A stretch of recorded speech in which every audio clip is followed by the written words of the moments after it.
So welcome back friends, welcome back to Ligade Patil junior college of science Karad. माझं नाव आहे अमोल यादव आणि आपण एक फर्स्ट टॉपिक कंप्लीट केला, unit dimensions and measurement. Now it's time to start new fresh topic of physics that is called ray optics. आता हा जो रे ऑप्टिक्स टॉपिक आहे मित्रांनो, आपल्याला अप्रॉक्सिमेटली 40 to 45 लेक्चर्स मध्ये कंप्लीट करायचं. म्हणजे फॉर एक्झाम्पल 1.5 महिना अप्रॉक्सिमेटली आपल्याला हा टॉपिक कंप्लीट करण्यासाठी लागणार आहे. त्याच्यानंतर आपण लगेच वेव्ह ऑप्टिक्स नावाचा सुद्धा एक टॉपिक कंप्लीट लाईटचा स्टडी करण्यासाठी आपण कंप्लीट करणार आहोत. त्याच्यासाठी एक 20 लेक्चर आपल्याला गरजेचे आहे. आता हा जो रे ऑप्टिक्स आहे, मी अगोदरच तुम्हाला सांगितलंय, हा हेवी वेट टॉपिक आहे. कसा टॉपिक आहे? Heavy weight. ह्याला हेवी वेट टॉपिक का म्हटलंय? का तर तुम्ही प्रिव्हियस इयरचे म्हणजे नीट असू दे किंवा JEE असू दे किंवा CET असू दे, ह्या 3 एक्झामचे प्रिव्हियस 10 ते 15 वर्षा पाठीमागचे जे तुम्ही प्रिव्हियस इयर्स क्वेश्चन पेपर जर काढले, सर्च केले तुम्ही आणि त्याच्यामध्ये जर बघितलं तर असा एकही क्वेश्चन पेपर सापडणार नाही ज्याच्यावरती रे ऑप्टिक्स वरती प्रश्न विचारलेला नाही. बघा मी काय सांगतोय, एकही क्वेश्चन पेपर सापडणार नाही ज्याच्यामध्ये रे ऑप्टिक्सचा प्रश्न तुम्हाला दिसणार नाही. म्हणजे ह्याचा अर्थ प्रत्येक इयरच्या क्वेश्चन पेपरमध्ये तुम्हाला रे ऑप्टिक्स वरती येणारे कमीत कमी 2 ते 3 क्वेश्चन्स हे दिसणार आहे.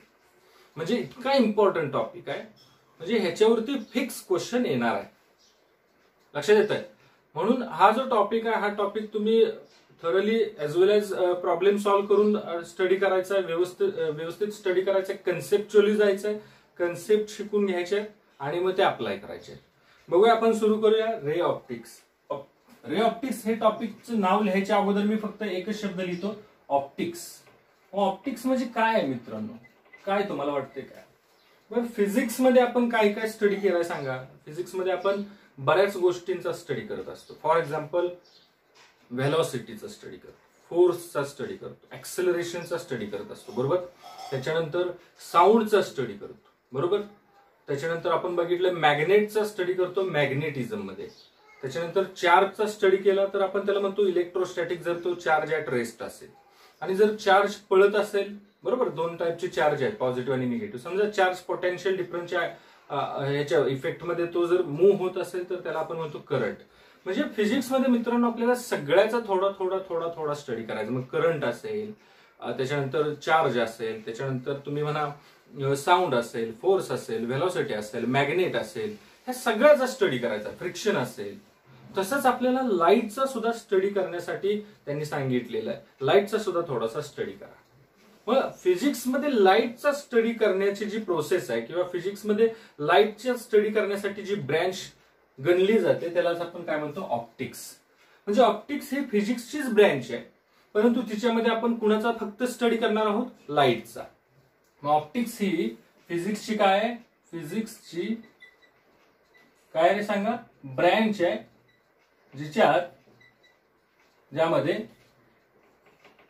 ज्यामध्ये आपण कशाचा स्टडी करणार आहोत? लाईटचा स्टडी करणार. कशाचा स्टडी करणार? लाईटचा स्टडी करणार आहोत. ओके. म्हणजे फिजिक्स मध्ये लाईटचा स्टडी करण्याची जी ब्रँच आहे, लाईटचा स्टडी किंवा लाईटच्या बद्दलचे जे टॉपिक्स आहेत ते कशाच्या अंडर येतात? ऑप्टिक्सच्या अंडर येतात. लक्षात? म्हणजे ऑप्टिक्स हा शब्द कशाशी रिलेटेड आहे? लाईट. ऑप्टिक्स हा शब्द कशाशी रिलेटेड आहे सांगा? लाईटशी रिलेटेड आहे. ओके. सांगा ऑप्टिक्स म्हणजे काय? फिजिक्सची अशी ब्रँच ज्याच्यामध्ये आपण कशाचा स्टडी करणार? लाईटचा स्टडी करणार आहोत. त्याला आपण म्हणणार आहे ऑप्टिक्स. ओके. आता मला सांगा, लाईट जी आहे ती लाईट आहे काय रे? आणि लाईट कशामधून बाहेर पडते? तुम्ही म्हणाल सर लाईट बल्ब मधून बाहेर पडते, आमच्या घरात ट्यूब मधून बाहेर पडते, बरोबर. किंवा दुसऱ्या एखाद्या सन मधून सुद्धा लाईट बाहेर पडत असते. मग बल्ब, ट्यूब, सन हे काय आहेत मित्रांनो? तर ह्यांना आपण काय म्हणतो सांगा? Sources of light. काय म्हणतो सांगा? Sources of light. जे लाईट काय करतात? बाहेर टाकतात. ओके. मग आता प्रश्न असा पडला की सन पासून ते आपल्यापर्यंत लाईट येते का नाही सांगा? येते. ह्या बल्ब पासून ते आपल्यापर्यंत लाईट येते ना? येते. ट्यूब पासून ते आपल्यापर्यंत लाईट येते. मग ही जी लाईट आहे सोर्स पासून म्हणजे सन पासून, सोर्स पासून ते आपल्यापर्यंत कशाच्या फॉर्म मध्ये पोहोचते? जसं की आपण म्हणतो साऊंड हा कशाच्या फॉर्म मध्ये जातोय? वेव्हच्या फॉर्म मध्ये जातो, बरोबर. तशी ही जी लाईट आहे, ही लाईट सोर्स पासून ते डेस्टिनेशन पर्यंत, ऑब्झर्वर पर्यंत, आपल्यापर्यंत कशाच्या फॉर्म मध्ये जाते ह्याच्यावरती खूप जास्त रिसर्च झालेला आहे मित्रांनो, आणि बऱ्याचशा सायंटिस्टने ह्याच्यामध्ये इंटरेस्ट दाखवलाय पहिल्यापासून, की लाईट ही कशाच्या फॉर्ममध्ये जाते. समजा बल्ब आहे माझ्या हातात, तर ह्या बल्बमधून लाईट जाणार आहे, बरोबर. ही लाईट कशाच्या फॉर्ममध्ये जाते. आता समजा ह्या रूम मध्ये बल्ब आहे, तर ह्या रूम मध्ये लाईट आहे. समजा इथं भिंत आहे, भिंतीच्या पलीकडे ह्या बल्बची लाईट जाणार आहे का? नाही. म्हणजे याचा अर्थ ही जी लाईट आहे ही काय झालेली आहे, इथं अडवली गेलेली आहे. हा ऑब्स्टॅकल झाला, बरोबर. मग ह्या बल्ब पासून ते माझ्यापर्यंत लाईट कशाच्या फॉर्म मध्ये आली, ह्याच्यावरती खूप जास्त सायंटिस्टने रिसर्च पहिल्यापासून केलेला आहे, इंटरेस्ट दाखवलेला आहे. मग काही लोकांचं, काही सायंटिस्टचा ग्रुप असा होता की लाईट ही रेच्या फॉर्म मध्ये जाते. कशाच्या? रेच्या, किरणांच्या फॉर्म मध्ये जाते, बरोबर.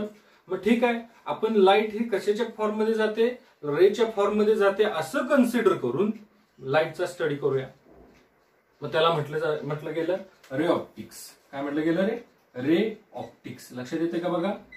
Ray optics. ह्याच्यामध्ये लाईट ही कशाच्या फॉर्म मध्ये जाते, रेच्या फॉर्म मध्ये जाते असं गृहीत धरून आपण लाईटचा अभ्यास करणार आहोत. Light is traveling in the form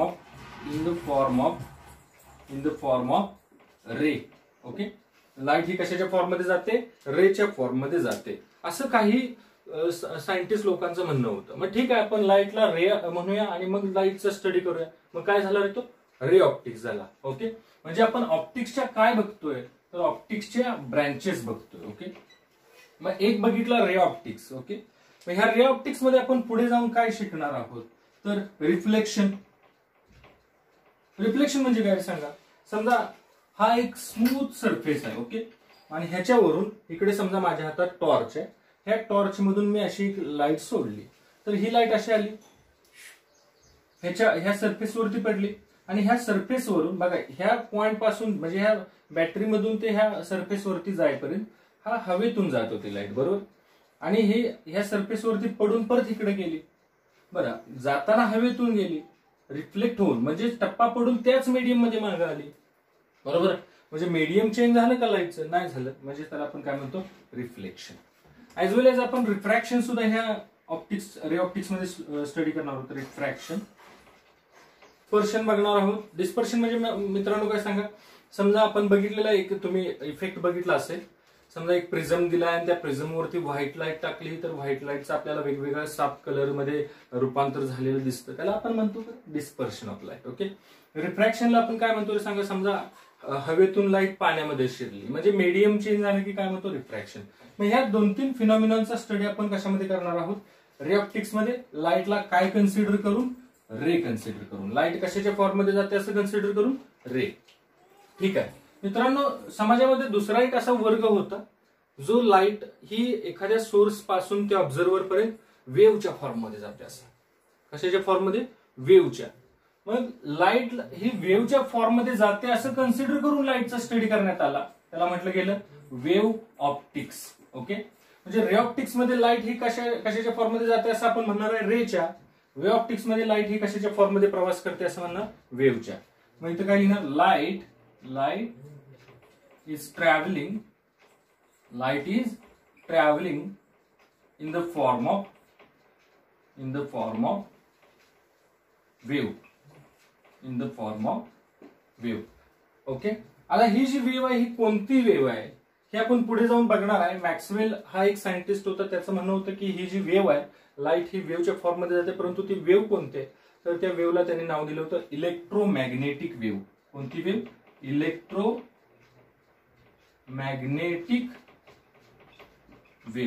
electromagnetic wave. ह्या वेव्हचा आपण एवढा पॉइंट झाल्यानंतर स्टडी करणार आहोत. ओके. बर, वेव्हला, लाईट ही वेव्हच्या फॉर्म मध्ये जाते असं कन्सिडर करून लाईटचे कोणकोणते इफेक्ट स्टडी करणार आहोत आपण. इंटरफरन्स. आता फक्त नावं समजून घ्या. इंटरफरन्स, डिफ्रॅक्शन, ओके, पोलरायझेशन, अशा काही कन्सेप्ट आहेत. ह्या कन्सेप्टचा स्टडी आपण वेव्ह ऑप्टिक्सच्या अंडर स्टडी करणार आहोत. ओके. नेक्स्ट टॉपिक मध्ये. त्याच्यानंतर एक असा सायंटिस्ट होता मित्रांनो, मॅक्स प्लँक नावाचा. मॅक्स प्लँकचं काय म्हणणं होतं, हा एखादा समजा सोर्स आहे, समजा हा सन आहे. ओके. हा काय आहे सांगा, सन आहे, आणि ह्याच्यातून लाईट अशी बाहेर पडते. मग ह्या सन पासून जी आपल्यापर्यंत अर्थपर्यंत लाईट येते ना, ही लाईट छोट्या छोट्या छोट्या छोट्या पॅकेट्स मध्ये येते. कशाच्या फॉर्म मध्ये येते? छोट्या छोट्या पॅकेट्स मध्ये. बघा, पलीकडे काही लोकांचं म्हणणं होतं रेच्या फॉर्म मध्ये येते, बरोबर. ह्या लोकांचं म्हणणं होतं वेव्हच्या फॉर्म मध्ये येते. परंतु काही असा सुद्धा क्लास होता सायंटिस्ट लोकांचा ज्यांचं म्हणणं होतं की light is travelling in the form of small packets. आणि ह्या पॅकेट्सनाच त्यांनी काय नाव दिलं माहिती आहे? फोटॉन्स. काय नाव दिलं? फोटॉन्स. ओके. आणि एक जर पॅकेट ह्याच्यातलं घेतलं, मॅक्स प्लँकने उघडलं, तर त्याच्यात काय होती? तर त्याच्यात होती एनर्जी. ती एनर्जी किती होती? तर E is equal to H nu एवढी एनर्जी होती. बघा, E is equal to H nu, बरोबर. वेर E म्हणजे काय आहे? तर ईला आपण एनर्जी म्हणणार आहोत. एच हा काय आहे सांगा?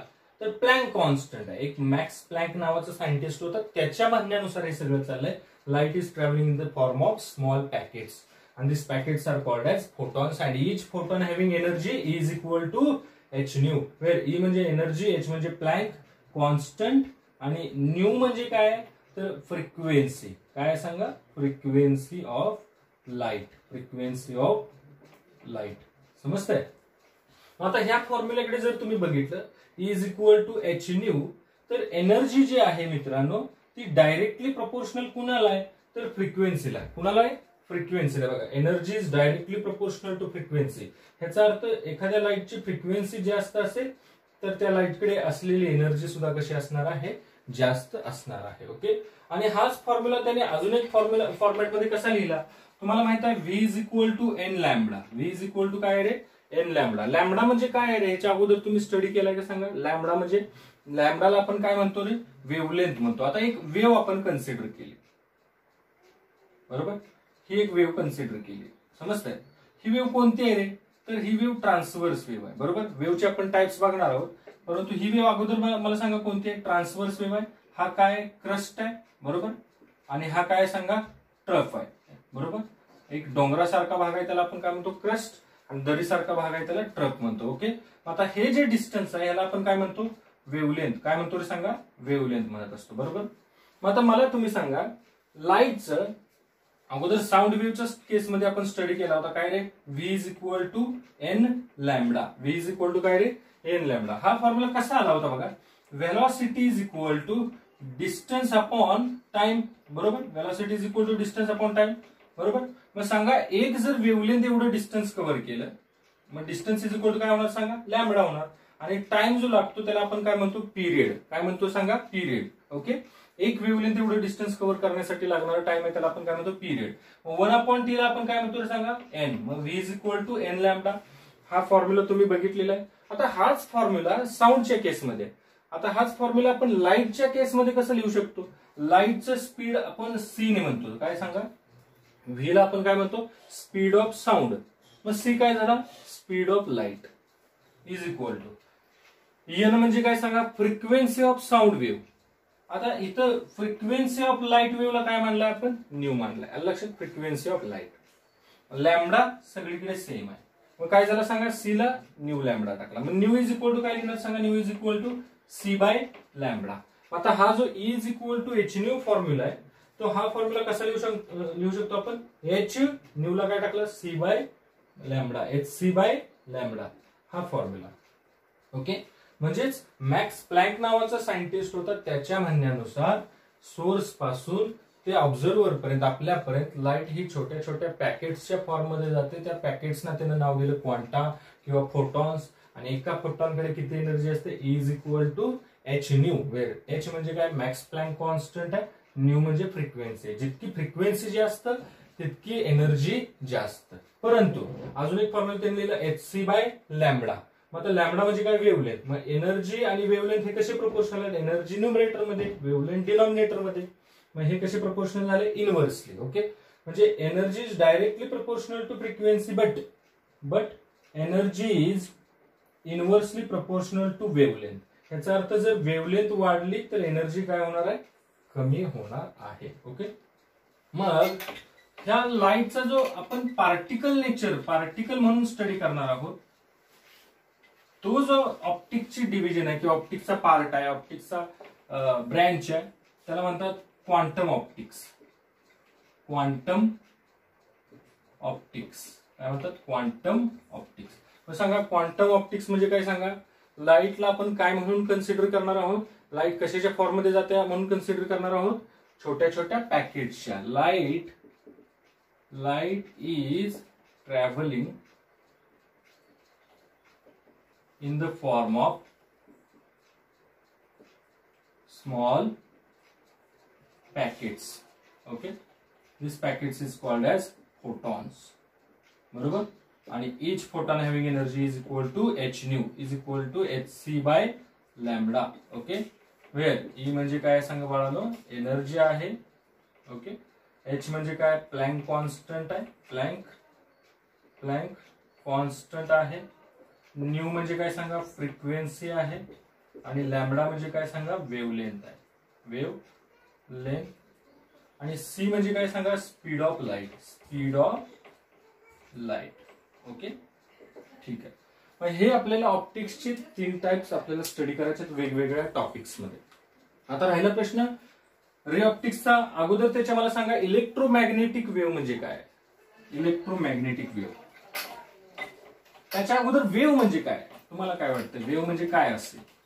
बघा, एक अशीच दुपारची वेळ होती. कोणती वेळ होती? दोपहर का वक्त था. दुपारची वेळ होती आणि मी असंच निघालेलो, रस्त्याने निघालेलो. तर एक मला असं विहीर दिसली. विहीर माहित आहे सगळ्यांना? विहीर दिसली. एक फुल भरलेली होती पाण्याने विहीर. असं पाणी फुल भरलेली होती म्हटल्यानंतर काय होणार सांगा? सगळे जे पाण्याचे वॉटर मॉलिक्युल्स आहेत एकदम सगळे एका लेवलला होते. ओके, एका लेवलला होते असे सगळे वॉटर मॉलिक्युल्स. एकदम शांत पाणी होतं. सगळे वॉटर मॉलिक्युल्स एका लेवलला होते. कुठलीही लाट किंवा कुठलाही ऑब्स्ट्रक्ट किंवा डिस्टर्बन्स तिथे नव्हता. आपल्याला माहित आहे जर पाणी एकदम शांत असेल तर आपली एक इच्छाशक्ती जागृत होती. कोणती सांगा? दगड घ्यायची आणि टाकायची. तसंच मी सुद्धा केलं. एक दगड घेतला. सांगा दगडाकडे आता कोणती एनर्जी आहे? तर दगडाकडे आता पकडलेला आहे म्हटल्यावर दगडाकडे एनर्जी आहे पोटेन्शियल एनर्जी. कोणती एनर्जी आहे? पोटेन्शियल. पकडलेला आहे. परंतु जेव्हा मी ह्या दगडाला सोडणार आहे तेव्हा त्या दगडाकडे कोणती एनर्जी येणार आहे? कायनेटिक. म्हणजे पोटेन्शियल एनर्जीचं कन्व्हर्जन कशामध्ये होणार आहे? कायनेटिक. ओके, आला आला आला आला दगड आला आला आला. समजा 10 जूल एवढ्या कायनेटिक एनर्जीने आलाय तो दगड असा खाली यायला लागला. मला सांगा जेवढ्या स्पीडने दगड असा ह्या पाण्यापर्यंत आलं तेवढ्या स्पीडने पाण्यातून खाली जाईल का? जाणार नाही. का? त्याचं स्पीड काय होईल रे? कमी होईल. मग जे कमी झालेलं स्पीड आहे याचा अर्थ त्याची कायनेटिक एनर्जी काय झाली? लॉस झाली. बरोबर. म्हणजे तो हवेतून पाण्यापर्यंत पोहोचताना 10 जूल एवढी कायनेटिक एनर्जी होती आणि पाण्यातून खाली तळापर्यंत जाताना त्याची 7 जूल एवढी कायनेटिक एनर्जी राहिली. मग 3 जूल एवढी जी एनर्जी आहे ती कुठे गेली? मग होतं काय बघा, हा दगड जो आहे कायनेटिक एनर्जी घेऊन आलाय. आला आला आला आला धक्कन ह्या पाण्याच्या ह्या मॉलिक्युल्स वरती पडतो. बरोबर.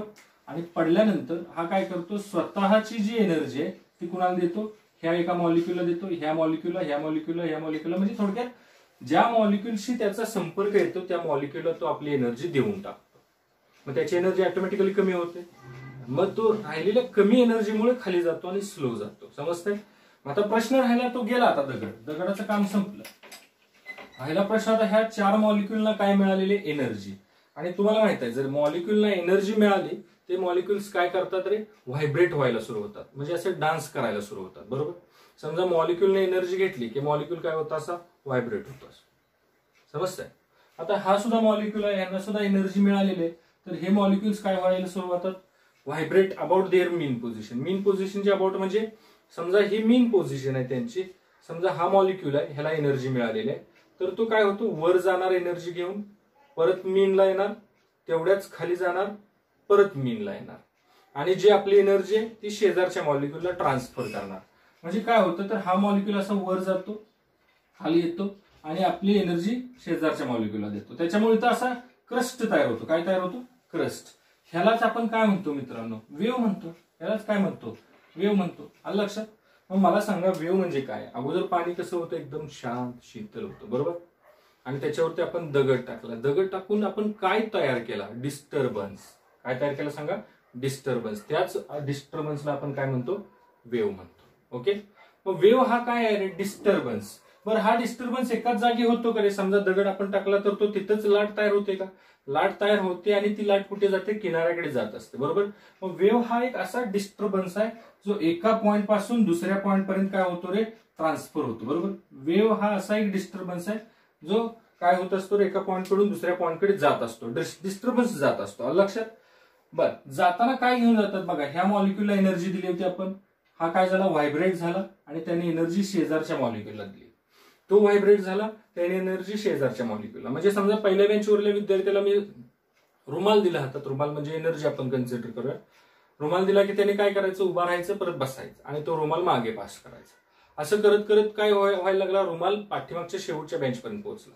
मग रुमाल म्हणजे एनर्जी आहे, एनर्जी शेवटच्या बेंचपर्यंत पोहोचली. पण पहिल्या बेंचवरला विद्यार्थी जाऊन आला का रुमाल ठेवून? नाही. म्हणजे ह्या केसमध्ये, वेव्हच्या केसमध्ये काय होतं तर पार्टिकल जे आहे ते पार्टिकल आपली जागा सोडत नाहीत, फक्त काय करत असतात? ते एनर्जी ट्रान्सफर करत असतात आपल्या शेजारच्या मॉलिक्यूलकडे, त्याच्या शेजारच्या मॉलिक्यूलकडे, त्याच्या शेजारच्या मॉलिक्यूल. मग वेव्ह ही काय आहे तर असा डिस्टर्बन्स आहे जो एनर्जी ट्रान्सफर करतो फ्रॉम एका पॉइंट टू अदर पॉइंटकडे. ओके. आता हे जे वेव्ह आहेत, ह्या वेव्हचे किती टाइप्स आहेत? तर बेसिकली वेव्हचे दोन टाइप्स पडतात बघा. वेव्हचे दोन टाइप्स पडतात. कोणकोणते आहेत बघा? तर दोन प्रकारच्या वेव्ह आहेत. एक प्रकारचे, आता समजा इथं दोन्ही वेव्ह उभा आहेत आणि ह्या दोन्ही वेव्हजना मी काय सांगतोय? ही एक वेव्ह आहे माझ्या हातात आणि ही एक वेव्ह आहे. समजा ही एक वेव्ह आहे आणि ही एक वेव्ह आहे आणि दोन्ही वेव्हजना सांगतोय की मी त्या भिंतीपर्यंत तुम्हाला जायचं आहे.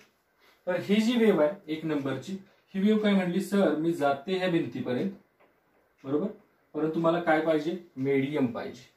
कशाची गरज आहे मला? मीडियमची आवश्यकता आहे. म्हणजे ही जी वेव्ह आहे, वेव्हचा असा एक पार्ट आहे, टाईप आहे जो मीडियम पाहिजेच, बरोबर. वेव्हला जाण्यासाठी कुठलं ना कुठलं तरी मीडियम पाहिजे. मीडियम नसेल तर मी जाणार नाही, बरोबर. मग अशी वेव्ह जिला मीडियमची आवश्यकता आहे प्रवास करण्यासाठी तिला म्हणतात मेकॅनिकल वेव्ह. कसली वेव्ह रे? Mechanical wave. Mechanical wave. Okay. Mechanical wave म्हणजे कसली वेव्ह सांगा? मीडियम पाहिजे, मीडियम पाहिजे तरच जाणार. ओके. नाहीतर जाणार नाही. म्हणून तिला आपण कसलं म्हटलं रे?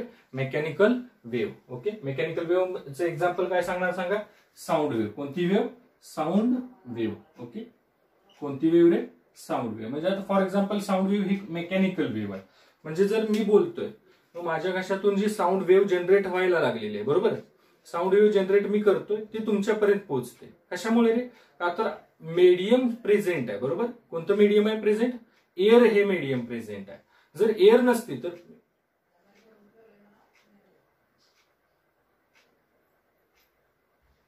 बरोबर, म्हणजे मी बोललेलं तुमच्यापर्यंत ऐकायला आलं नसतं जर एअर हे मीडियम नसतं. तर आलं लक्षात? म्हणजे साऊंड ही कसली आहे? मेकॅनिकल वेव्ह आहे. परंतु दुसरी एक वेव्ह आहे, सर आम्हाला मीडियम असेल तरी सुद्धा आम्ही जातो आणि नसेल तरी सुद्धा आम्ही जातो. म्हणजे मीडियम असेल तरी सुद्धा चालेल, नसेल तरी सुद्धा चालेल, आम्ही जातो. म्हणजे मीडियम पाहिजे म्हणून हट्ट धरत नाही. ही कसली वेव्ह आहे? ह्या वेव्हला म्हणतात इलेक्ट्रोमॅग्नेटिक वेव्ह. कसली वेव्ह रे?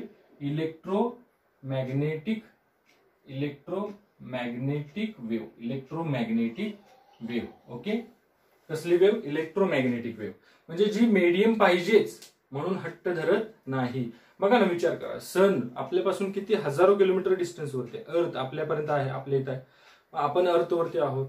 मग सन टू अर्थ हजारो किलोमीटरचं डिस्टन्स आहे तरी सुद्धा सनलाइट आपल्यापर्यंत पोहोचते, बरोबर. म्हणजे सगळीकडे एअर हे मीडियम आहे का? नाही. एअर हे फक्त कुठं आहे रे? अर्थ सरफेसच्या जवळच हे मीडियम आहे. असा कुठेतरी एखादा स्पेस असेल जिथे मीडियमच नाही तरी सुद्धा आपल्यापर्यंत सनलाइट येते. लाईट ही कसली असणार आहे? इलेक्ट्रोमॅग्नेटिक वेव्ह आहे. एक्झाम्पल काय लिहिणार सांगा? एक्झाम्पल लिहिणार लाईट. ही कसली वेव्ह आहे? इलेक्ट्रोमॅग्नेटिक वेव्ह आहे. कारण लाईट जाण्यासाठी मीडियमची आवश्यकता नाही. मीडियम असेल तरी सुद्धा लाईट काय करते? प्रवास करू शकते आणि मीडियम नसेल तरी सुद्धा प्रवास करू शकते. म्हणजे मीडियम पाहिजेच असा हट्ट धरत नाही. मीडियम नसेल तरी चालेल, नसेल तरी चालेल. ओके. हिला काय म्हणायचं? इलेक्ट्रोमॅग्नेटिक वेव्ह म्हणतात. ओके. समजलं? वेव्हचे दोन टाइप्स, मेकॅनिकल वेव्ह आणि इलेक्ट्रोमॅग्नेटिक वेव्ह. तिलाच नॉन मेकॅनिकल वेव्ह असं सुद्धा म्हटलं जातं. आता पुढे जाऊया. मग आता लाईट ही इलेक्ट्रोमॅग्नेटिक वेव्ह आहे. लाईट ही कसली वेव्ह आहे? इलेक्ट्रोमॅग्नेटिक वेव्ह आहे. ओके. ठीक. मग इलेक्ट्रोमॅग्नेटिक वेव्हला पुढे जाऊन बघा एक 7 ते 8 मुलं झाली. परत कोणकोणती मुलं झाली बघा, मुलांची नावं लिहितो मी. एक आहे रेडिओ वेव्ह, दुसरी आहे मायक्रोवेव्ह, इन्फ्रारेड,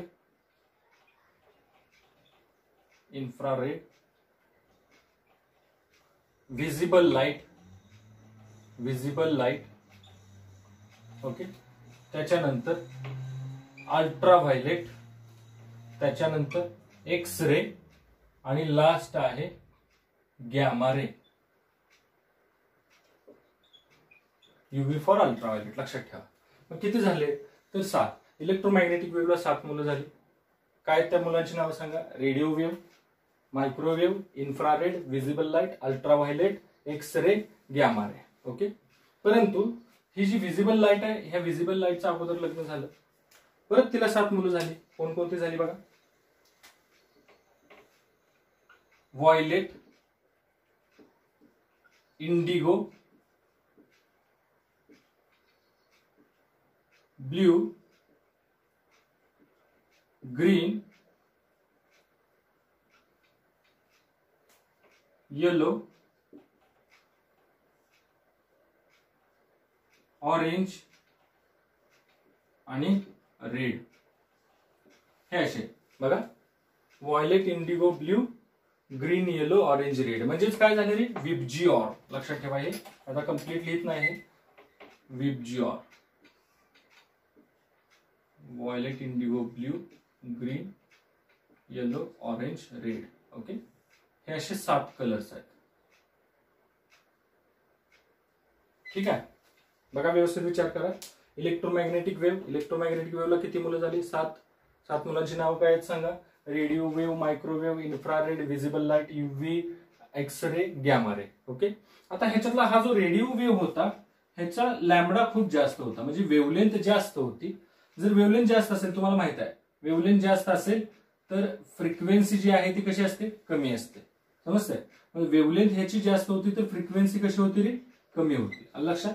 मायक्रोवेव्ह, आता ह्याच्यानुसार बघा हळूहळू वेव्हलेंथ कमी झाली. हा जो गॅमा रे होता ह्याची वेव्हलेंथ सगळ्यात कमी होती, परंतु ह्याची फ्रिक्वेन्सी मात्र सगळ्यात जास्त होती. लक्षात. काय डाऊट आहे का बघा. म्हणजेच ह्या इलेक्ट्रोमॅग्नेटिक वेव्हचे 7 टाईप आहेत. कोणकोणते आहेत बघा. Radio wave, microwave, infrared, visible light, UV, X ray, gamma ray. आता हे जे टाईप पडलेले आहेत हे कशाच्या नुसार पडलेले आहेत. इलेक्ट्रोमॅग्नेटिक वेव्हचे हे टाईप अकॉर्डिंग टू वेव्हलेंथ पडलेले आहेत. मग आता ही जी रेडिओ वेव्ह आहे त्याची वेव्हलेंथ वेगळी असणार, मायक्रोवेव्ह त्याची वेव्हलेंथ वेगळी असणार, फ्रिक्वेन्सी वेगळी असणार, इन्फ्रारेडची वेगळी वेव्हलेंथ. विजिबल लाईट म्हणजे काय आहे तर ह्या इलेक्ट्रोमॅग्नेटिक वेव्ह आपल्या ह्या रूम मध्ये जरी प्रेझेंट असल्या तरी आपल्याला हा एवढाच पार्ट आपल्याला काय होतो रे, व्हिजिबल आहे. म्हणजे हे 7च कलर, ह्या 7 कलरची जेवढी वेव्हलेंथ आहे, फ्रिक्वेन्सी तेवढीच आपल्याला काय होऊ शकते, दिसू शकते. बरोबर. मग ह्या रूम मध्ये जरी बाकीच्या 6 प्रकारच्या इलेक्ट्रोमॅग्नेटिक वेव्ह प्रेझेंट असल्या तरी सुद्धा आपल्याला दिसणार नाही. एक्झाम्पल, तुम्ही जर हात फ्रॅक्चर झाला असेल तुमचा आणि तुम्ही बघितलं असेल एक्सरे काढतो आपण, तर एक्सरे आपण काय करतो, ते मशीनच्या खाली हात ठेवत असतो, वरून रेज जातात, ते आपल्याला रेज दिसले का, नाही दिसत. परंतु तरी सुद्धा काय होतं, इलेक्ट्रोमॅग्नेटिक वेव्ह तिथे प्रेझेंट असते. लक्षात. हे इतके हे जे आहेत ultraviolet, X ray, gamma ray, हे इतके एनर्जेटिक आहेत बघा. ह्यांची फ्रिक्वेन्सी जास्त आहे आणि फ्रिक्वेन्सी जास्त असले की is equal to H nu, म्हणजे एनर्जी सुद्धा कशी असणार आहे, जास्त असते. आलं लक्षात. Is equal to H nu is equal to H C by lambda. म्हणजेच काय रे, लॅम्बडा कमी असेल तर फ्रिक्वेन्सी जास्त आणि फ्रिक्वेन्सी जास्त तर एनर्जी पण जास्त. म्हणजे लॅम्बडा कमी आहे, फ्रिक्वेन्सी जास्त, एनर्जी पण जास्त. म्हणजे हे युव्ही, एक्स रे आणि गॅमा रे हे हाय एनर्जेटिक इलेक्ट्रोमॅग्नेटिक वेव्ह आहेत. कसले, हायली एनर्जेटिक इलेक्ट्रोमॅग्नेटिक वेव्ह. इतकी एनर्जी यांची जास्त असते की ह्या बॉडीला सुद्धा आपल्या काय करतात, पेनिट्रेट करतात, म्हणजे छेदून जात असतात. लक्षात घ्या. आणि इकडे हे जे आहेत मायक्रोवेव्ह, रेडिओ वेव्ह, हे आहेत त्या थोड्याशा कमी एनर्जीच्या इलेक्ट्रोमॅग्नेटिक वेव्ह आहे. बघा का, ह्यांची एनर्जी का कमी आहे तर ह्यांची फ्रिक्वेन्सी कमी आहे. ह्यांची फ्रिक्वेन्सी कमी आहे म्हणून ह्यांची एनर्जी कमी आहे. ह्यांची फ्रिक्वेन्सी का कमी आहे तर ह्यांची वेव्हलेंथ जास्त आहे. बरोबर आहे. लक्षात आलं. कारण एनर्जी आणि frequency is inversely proportional to wavelength आहे. ठीक आहे. मग ह्या ऑप्टिक्स मध्ये मित्रांनो ऑप्टिक्स मध्ये आपल्याला जो स्टडी करायचा आहे तो फक्त आणि फक्त व्हिजिबल लाईटचा स्टडी करायचा. कशाचा? व्हिजिबल लाईटचा स्टडी करायचा. ओके, म्हणजे आपल्याला ह्या विबजीआरचाच फक्त स्टडी करायचा, व्हिजिबल लाईटचा स्टडी करायचा. समजलं? मग आता light is an electromagnetic wave. Electromagnetic wave म्हणजे कसली वेव्ह सांगा मला?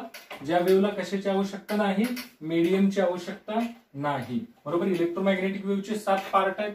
7 पार्ट पैकी आपल्याला कोणत्या पार्टचा स्टडी करायचा आहे? व्हिजिबल लाईटचा स्टडी करायचा आहे. ओके, आता पुढे जाऊया. मीडियमचे टाइप्स कोणकोणते आहेत बघा. Types of medium. Types of medium basic सगळं शिकतोय आपण. Types of medium. मीडियम म्हणजे काय सांगा? ज्याच्यातून लाईट काय होते रे ट्रॅव्हल करू शकते त्याला आपण काय म्हणतो? मीडियम म्हणतो. बरोबर. आता इथं बघा 2 ते 3 टाइप्सचे मीडियम आहे. फर्स्ट टाइपचं मीडियम बघा. समजा हा मी असा एक प्युअर ग्लास घेतला. बरोबर.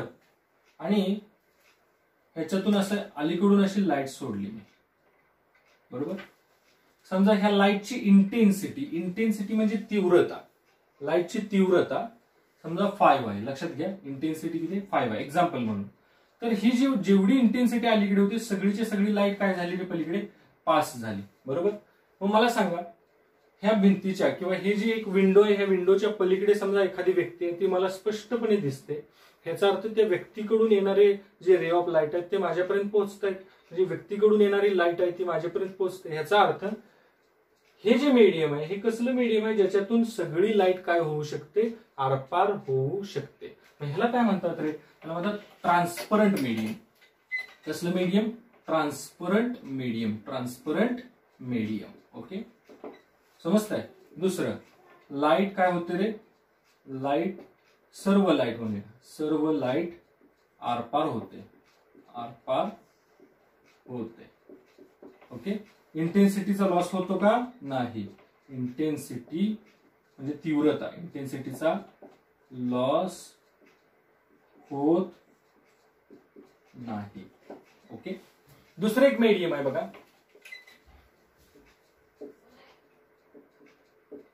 समजा ही एक भिंत आहे आणि ह्या भिंतीच्या पलीकडे मी उभा आहे. दिसतोय? आणि इकडे अशी टॉर्च आहे समजा किंवा एखादा बल्ब आहे. हा बल्ब मला दिसेल का रे सांगा? ही भिंत आहे. बरोबर. ही भिंत आहे आणि ह्या भिंतीच्या पलीकडे मी उभा आहे आणि हा बल्ब आहे भिंतीच्या पलीकडे. म्हणजे ह्या भिंतीच्या पलीकडे जो बल्ब आहे तो मला दिसतोय का? नाही दिसत. ह्या बल्ब मधून जी लाईट येते ह्या भिंतीच्या पलीकडे येते का? नाही. मग हे कसलं मीडियम आहे? ज्याच्यामध्ये लाईट आरपार होऊ शकत नाही. ह्याला म्हणतात काय रे सांगा? ओपेक. कोणतं मीडियम? Opaque medium. ओके. म्हणजे लाईट काय होऊ शकत नाही? लाईट आरपार होऊ शकत, आरपार होऊ शकत नाही. ओके. परंतु असे पण काय काय मीडियम आहे ओके ज्याच्यामधून लाईट आरपार होऊ शकते, परंतु इंटेन्सिटी जी आहे लाईटची ती काय होऊ शकते? कमी होऊ शकते. फॉर एक्झाम्पल व्यवस्थित विचार करा. समजा तुमच्या समोर एक अशी ऑइलची फिल्म आहे. बरोबर. ऑइल आहे आणि ऑइलचा असा एक लेअर ठेवलाय. तर तुम्हाला मी दिसणार का? दिसणार. परंतु जेवढ्यात क्लिअरली दिसायला पाहिजे तेवढ्यात क्लिअरली दिसणार का? नाही. म्हणजे लाईट आली तुमच्याकडे परंतु काय झालं रे? लाईटची इंटेन्सिटी लॉस झाली. हे कसलं मीडियम आहे? त्याला म्हणतात ट्रान्सलुसंट मीडियम. ट्रान्सलुसंट मीडियम. बरोबर. म्हणजे लाईट काय होऊ शकते? लाईट आरपार जाते पण काय होतं रे? पण इंटेन्सिटी जी आहे लाईटची काय होतं रे सांगा? लॉस होते. लाईटची काय होतं रे? इंटेन्सिटी लॉस होते. लक्षात आलं? ह्या 3 टाईपचे मीडियम आहेत. एक ट्रान्सपरंट मीडियम, दुसरं ट्रान्सलुसंट आणि तिसरं ओपेक मीडियम. ट्रान्सपरंट मीडियम म्हणजे काय रे? सगळीच्या सगळी लाईट आरपार होणे, त्याला आपण काय म्हणणार? Transparent medium. वॉटरला आपण ट्रान्सपरंट मीडियम म्हणतो. दुसरा आहे ट्रान्सलुसंट मीडियम. ह्याच्यामध्ये काय होतं रे? लाईट आरपार होते परंतु सगळी लाईट आरपार होत नाही. लक्षात? आणि तिसरा आहे ओपेक. अजिबातच लाईट पलीकडे जात नाही. ठीक आहे मित्रांनो, हे आपण बेसिक शिकलेलो आहोत. रे ऑप्टिक्स स्टडी करण्यासाठी जे गरजेचं आहे बेसिक टर्मिनॉलॉजीज त्या स्टडी केल्या. नेक्स्ट लेक्चरमध्ये आपण रे ऑप्टिक्सचा फर्स्ट पार्ट सुरू करणार आहोत, रिफ्लेक्शन ऑफ लाईट. थँक्यू.